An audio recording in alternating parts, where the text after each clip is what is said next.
How to clean up audio with Audiate. First of all, open Audiate and import your audio file by clicking on the import button or simply dragging the file into the app. Next, Audiate automatically transcribes your audio, making it easy to see and edit any mistakes or unwanted sounds directly from the text.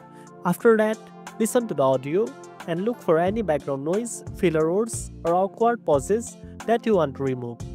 To clean up background noise, use the noise reduction feature by selecting a sample of the noise and applying the reduction. This will help make your voice clearer without affecting the overall quality.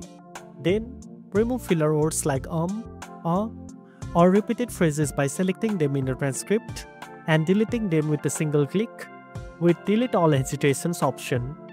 Audiate will automatically adjust the audio timeline for you. You can also trim long silences or adjust pacing by shortening gaps between words, making the audio smoother and more professional.